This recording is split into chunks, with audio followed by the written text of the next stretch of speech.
Fertility questions. Yeah, and I'm going live on Instagram. I don't know. It's a kind of a weird day. That's a good day.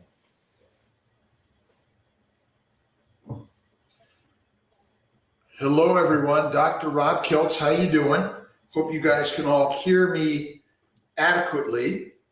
I got Don Clarke here with me today. We're sharing ways to improve your fertile journey, both Instagram, YouTube, and Facebook.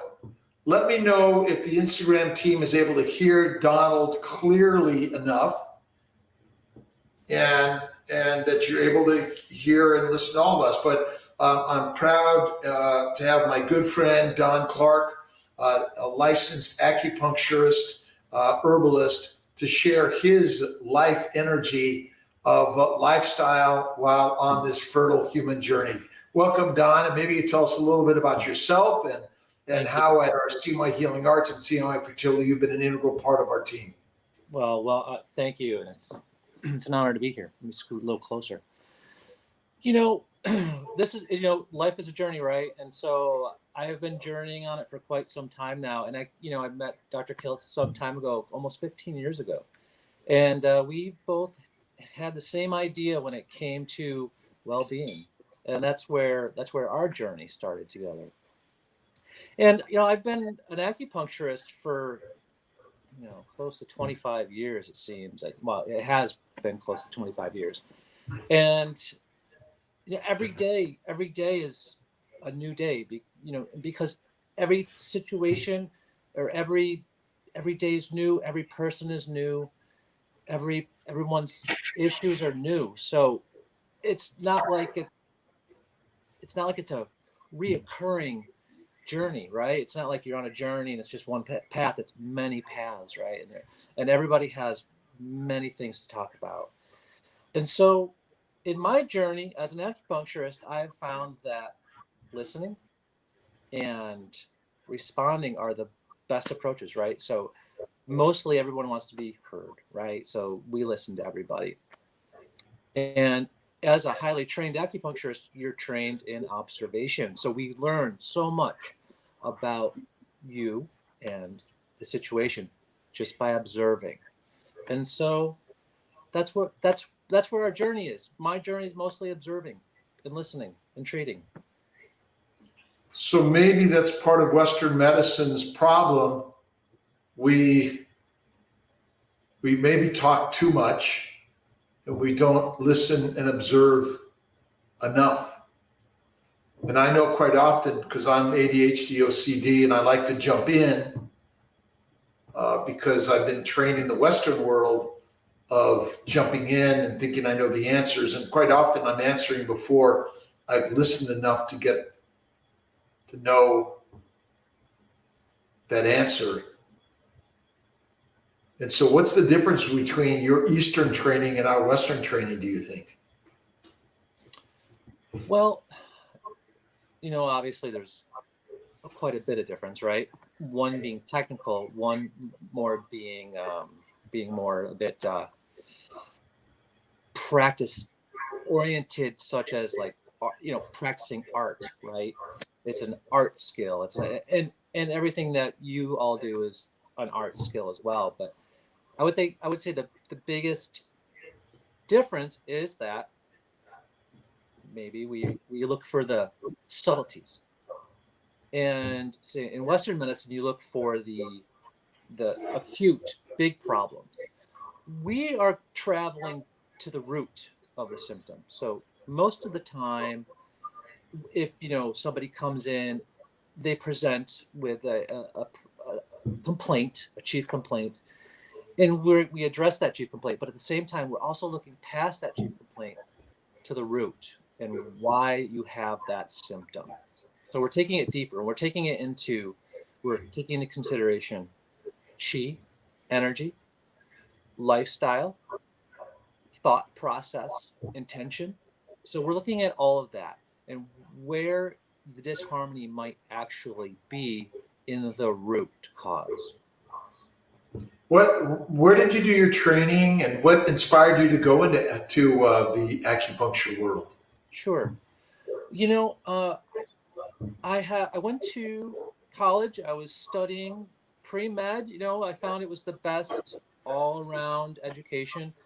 Gave me lots of opportunities, and I fell out of a tree, and I ripped a tendon in my wrist. And my wrist atrophied into a club, and I couldn't even use a pen. So I went and I talked to a surgeon, and he was going to fix my wrist for me. It was very obvious. A sheath had ripped off a tendon in my wrist, and the wrist atrophied, and it was going to be repaired surgically.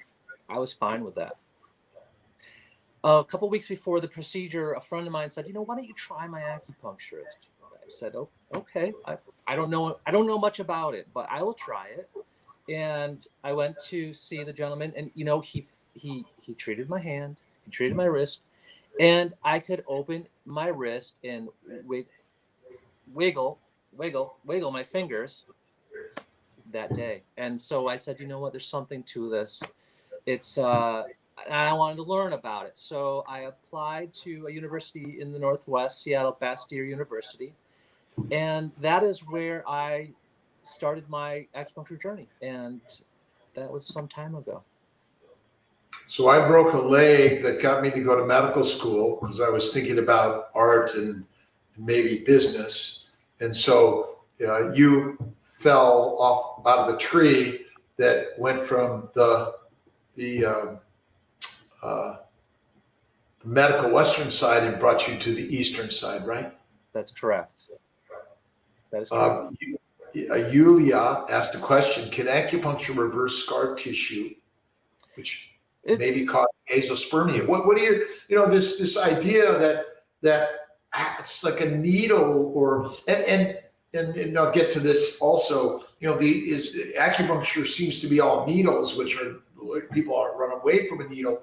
How does it even work to remove whatever scar tissue that was causing your problem or damage, and how can it actually help azoospermia? Well, a few ways. First of all, there are areas in the body in which you can needle with acupuncture, and there's areas of the body where you shouldn't needle with acupuncture.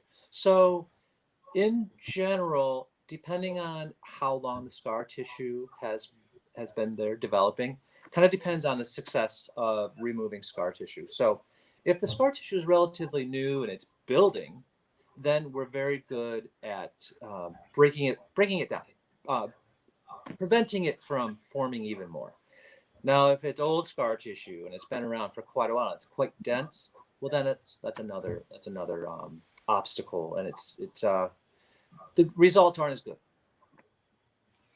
But chi and energy, maybe you could talk a little bit about that. And there's a little conversation about Zen and what is Zen, what is chi? Sure. How do you learn about these?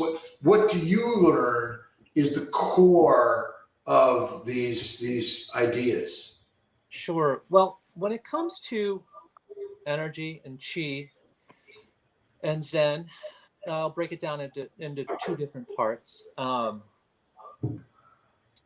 start with energy. So energy is everything around us, right? Like everything is composed of some sort of an energetic bond. And we're full of energy, right? One good example I like to give is that we conduct and move through static electricity, right? So we take a blanket out of the dryer, we give it a good shake, and zap. That's because there's energy moving between two bodies.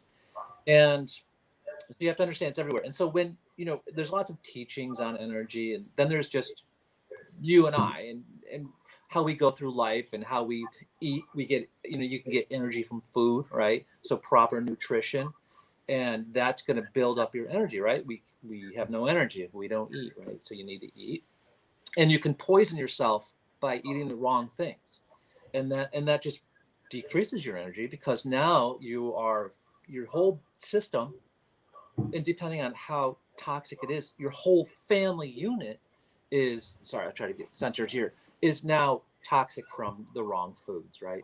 So so there's energy from food, but the energy that I really like to talk about, and it really affects me the most, is the energy that I take in from the air, right? My surroundings.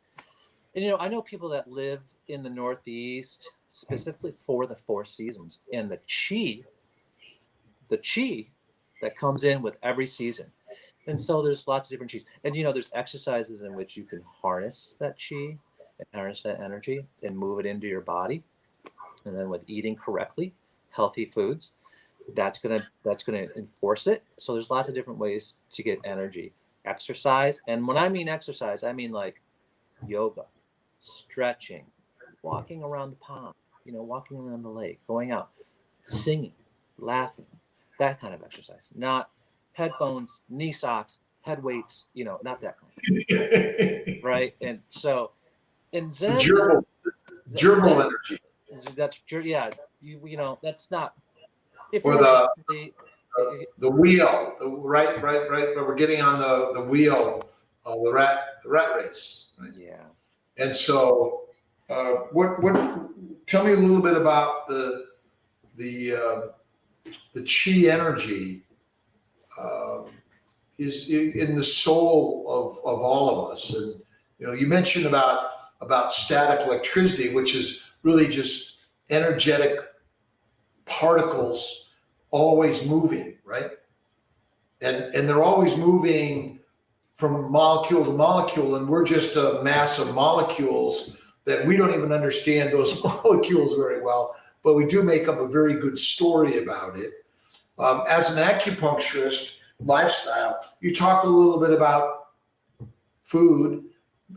Maybe you could talk a little bit about your concepts and ideas. And we all may have different concepts and ideas, and that's the beauty of this universe. What are the type of things that you share with your clients?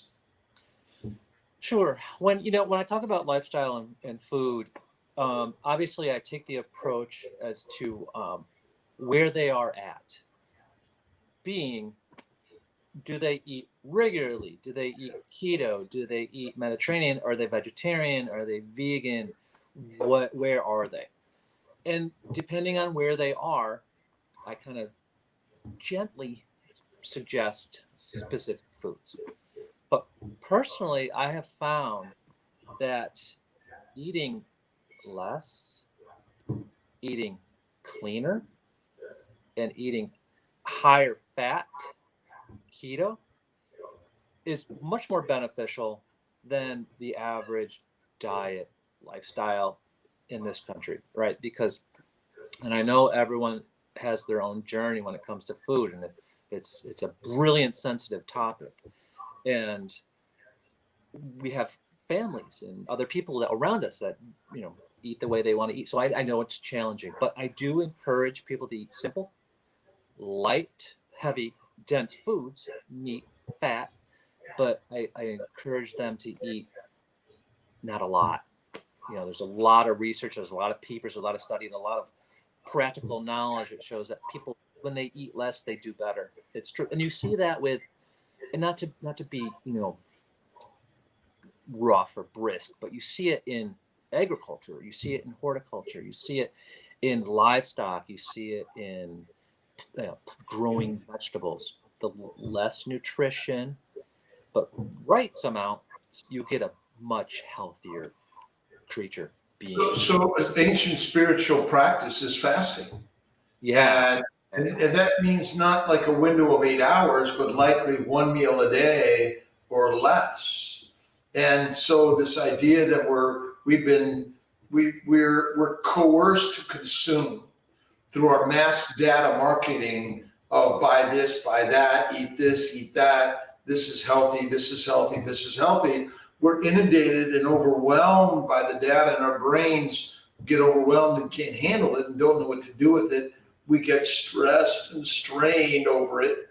We consume, but the simple process, and that's where I think I've learned from Heather Smith, Donald Clarke, Randine Lewis, Diane Credenza, and so many others that one thing to do is fasting.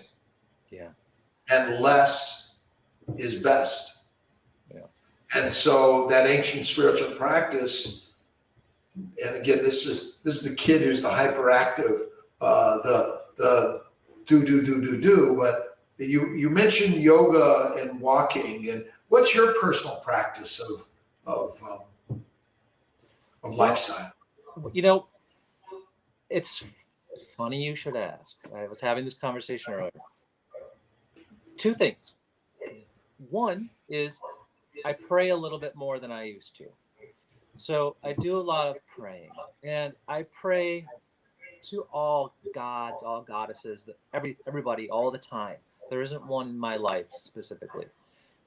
And I'm afraid people don't pray enough. And you don't have to pray to one God, you know, you can pray to whomever you want to. And so I pray a lot and I give thanks more.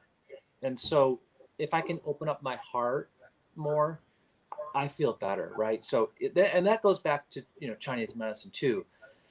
In Chinese medicine, if your heart is open and healthy and clear, your mind is clear.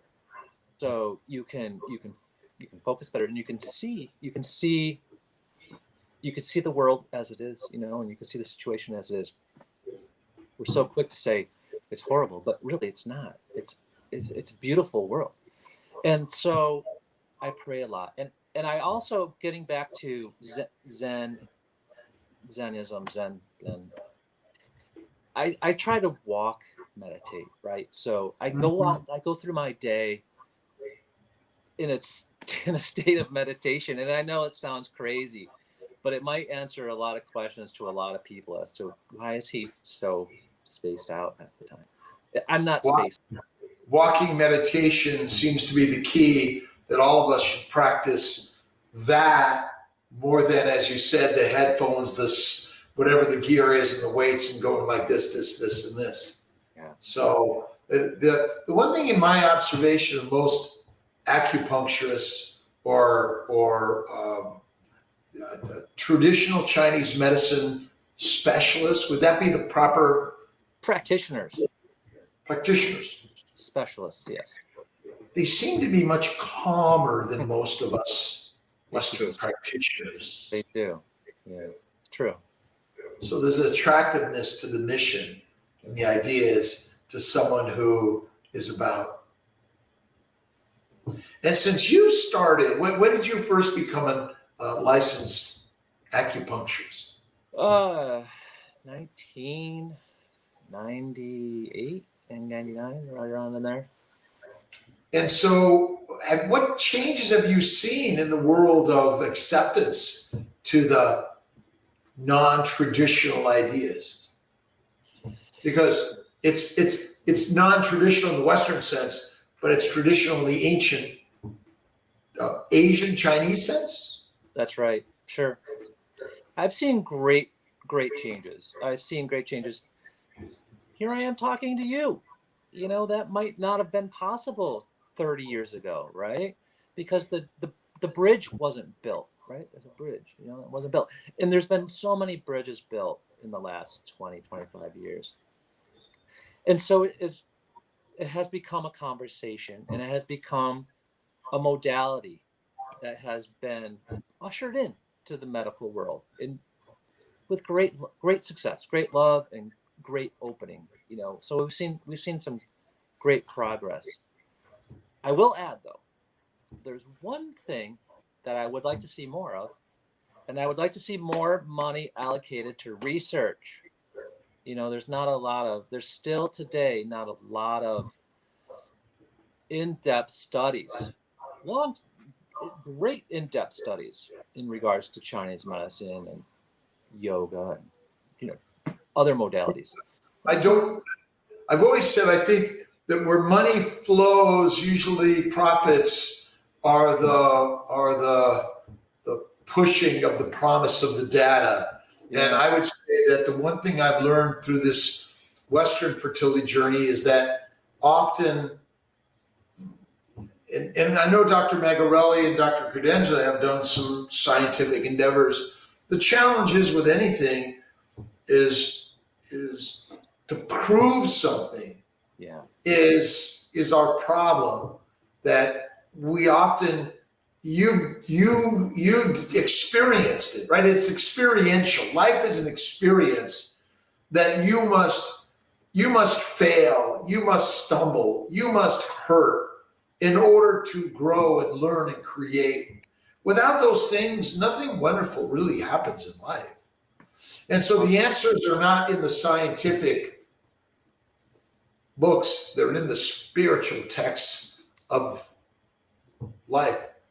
And that's kind of what I've learned in my melding of Eastern and Western medicine. They're actually not very different. And Dr. Faruqi and I were talking about spirituality and faith and listening to all these things. And the one thing I've learned and know why the Eastern traditional Chinese practitioners, they're so calm, they're so kind, they're so listening. And I know for myself, when I was going through stress and struggles emotionally, even physically and financially, my acupuncturist, my massage therapist, my yoga, and my good friends, Craig Comforty and more, shared with me ideas that were outside of the Western box that helped me more than anything. Because that's why we have these conversations, is because we're learning in the conversation more than we are strictly in the scientific endeavor, right? 100%. Absolutely.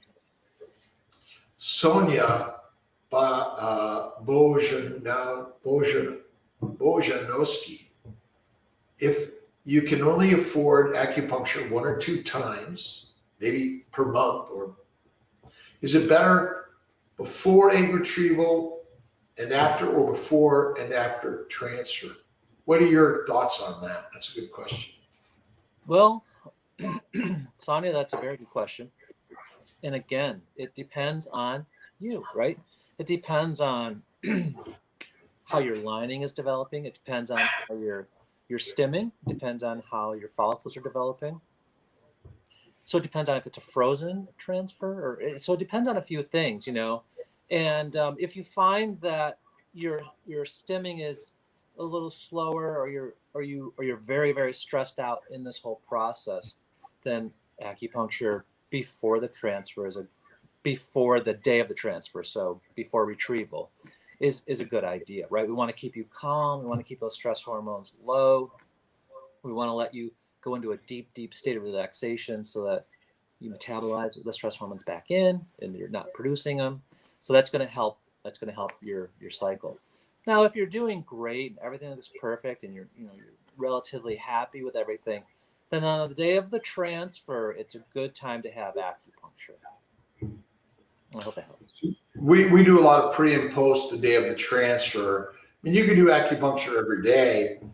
It's like meditation, prayer, finding something that's worth it. But everything costs something, and physically, financially, emotionally, you have to find the thing that works for you. So individually, you might find that, hey, I can afford 1 or 2 acupunctures during the cycle. Pre and post transfers, probably the best way. We do also massage as an offering. Some people will do chiropractic or meditation and prayer. These are all things that we're finding are valuable. Which is the one? None of us really know that, but I would say that's it. And if you're working to get better eggs, as you said, then as your pre-stim, maybe for 1 to 3 months prior to stimulation, then maybe weekly during the stim. I know there are many others that might recommend more than that. But we're up to find what is sort of feeling right for you. The science is a little squirrely, and sometimes they call most of our science snake oil. We're selling something.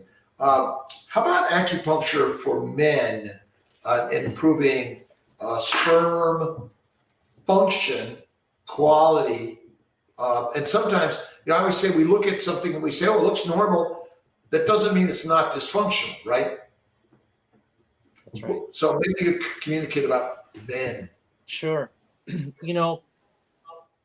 Men our fertility issues are as prevalent, I want to say, or as common as women. So we kind of take on our fertility a little different. We keep our stuff inside, right? And that's our downfall. We don't talk about it. We don't open up about it, and so it affects our organ systems a little bit different. Our liver organ systems, for to be exact. And though when I say our liver organ systems, I mean it strictly energetically. We can still have very healthy organ systems, but I'm talking energetically. And so if we start to get sluggish chi, sluggish energy, blood that's starting to slow down, we aren't going to get the blood flow that we need to create healthy sperm cells, right? So we need to make sure we keep our chi and keep our blood stagnation from becoming a problem. And as we all know, sperm takes a little longer to develop, to mature, right? So roughly around 90 days it takes for a sperm cell to become mature and become a healthy sperm cell. And so there's supplements that you can take, right? I tell my patients to take a lot of zinc, and that can help build sperm cell structure, right? And also this is strictly Chinese medicine. You want to have a healthy environment for your sperm cells, right? So you want a lot of seminal emission, right? So you want to have a lot of seminal emission. One thing that can build fluid very rapidly and very quickly is corn, right? Sweet corn, fresh corn, frozen corn, the corn juice, in a can of corn. The essence of the corn is going to build fluid. So, it's not all about the sperm cell itself. As far as Chinese medicine goes, you need to have a healthy environment as well. So we need to keep that in mind also. And so proper nutrition, right? Proper lifestyles, more importantly, do the obvious, right? You want to keep the testes cool. You don't want the testes bunched up or hot. You don't want to be training for a triathlon. You don't want to be spending a lot of time on a bike, right? You don't want to be spending a lot of time in a pool. You don't want to be spending a lot of time in a jacuzzi or a hot water. So you want to keep the environment for the sperm as healthy as you possibly can, the sperm cells and the testes. But at the same time, you want to increase the blood flow.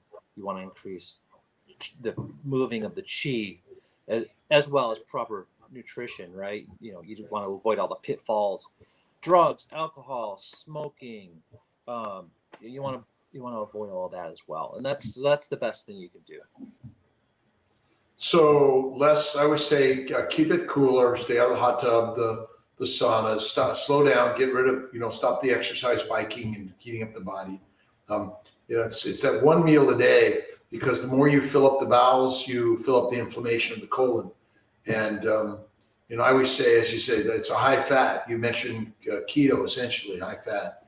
And the supplements, the zinc, the molecular fertility male supplements, we talk a lot about. Something for the guys that might be reasonable to try. Is this the one? There are lots out there. I'm not saying this is the one. And the truth be said about all these things is that the scientific data is not always so straightforward and strong, unfortunately. But you did talk about, we men either we shut down or we lead with our brawn, right? Yeah. Rather than our brains of calm. Brawn and brains of calm. And that's one thing I've learned from my good friend Craig Humphrey, Heather Smith, Jennifer Waters, Donald Clarke. It's all about the chi. Now, I was always confused in because you talk about liver energy. And we're used to organ systems in Western medicine, but when you talk about liver energy, you're not even talking about an organ. Tell me what you're talking about when you talk about liver energy. We're talking about how the energy in our body, it's just like a circulatory system, but it's an energetic circulatory system. And we're talking about how it passes, when it passes through the liver. What kind of response is it getting in that organ system? So we're really not talking about the liver. We're talking about the relationship of the energy with that organ system. So it's not the organ itself. The organ itself is very healthy. If you had liver problems, you would know you had liver problems. We're talking about the energy of it, and so how it moves through that system, how that organ system, the liver, takes it in and sends it out. So that's what when we talk about liver, kidneys, heart, we're talking about its relationship with your body's energy. They're one and the same, but they're separate as well, just like your nervous system to your circulatory. So in essence, it may not be your organ, but the liver ultimately, you can't live without a liver. You can live without a kidney, or you can live without both kidneys. Live without a liver, so far we haven't figured that one out. But it is that life energy that flows everywhere in one way or another. And do you have any particular stories of patients who have come to you and success has unfolded through the Eastern path? I do. I have many. Can you share with us one or two? Yeah, there's so many, I get lost in them. It becomes this one beautiful story. But there's, I guess I can tell several stories in one story. And many times people will come to me because they are struggling with fertility issues. And it's often something very simple that we're just not used to. We're not taught to look to, or we're not taught to listen to our bodies, or we're so busy that we can't take time to shut down and listen to ourselves. And so oftentimes it's something very simple. In particular, several people have come in the past where they're so tired. They're so tired and they're exhausted. And and upon evaluating or talking to them a little bit, you've come to determine that their energy levels or their chi levels are completely, I don't want to say collapsed, but they're being held up just by the day, right? By your day's food or by your waking energy. And I'm sure you've heard the term, you need to dig deep, or you need to, you need to pull yourself up. You need to dig deep into your reserves. It's true, we need reserves. And so if we're in a constant state of stress or overworked, we're using up everything. We're using up everything just to stay alive and stay functionable. That'll catch up to you. And for the individuals or the spirits that have come in to see me, those particular people have been exhausted.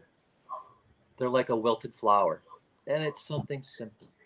All you need to do is teach them simple techniques, redirect their diet a little bit, redirect their lifestyle a little bit, and you'll find that their follicular development, their egg quality just explodes with life, because it's been waiting. It's been there the whole time, and it's just been waiting for the right ingredients. And so I have many stories. I have many stories where men and women come in exhausted.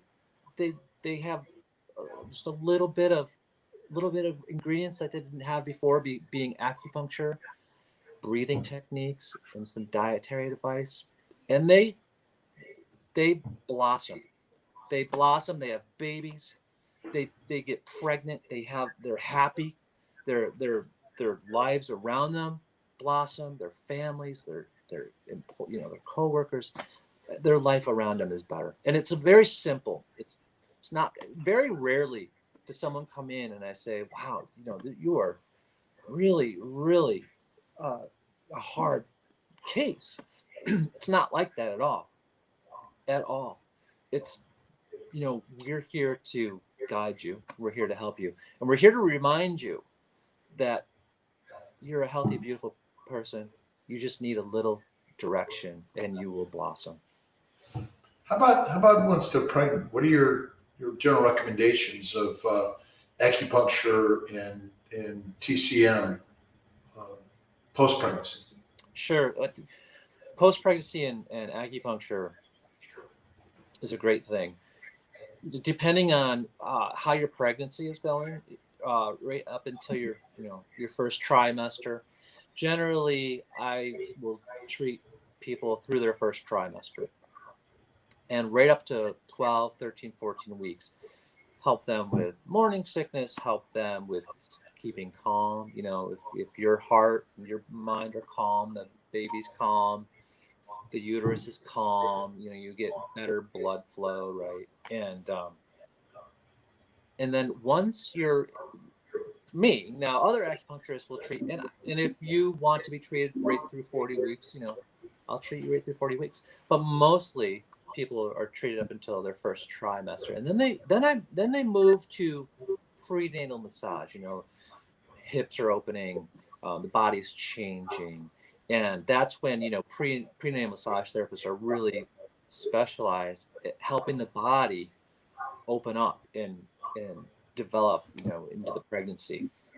Now once you get into around your due date, if you would like to help with induction, we do that as well, and we can help induce labor on the guidance and approval of your OB, of course.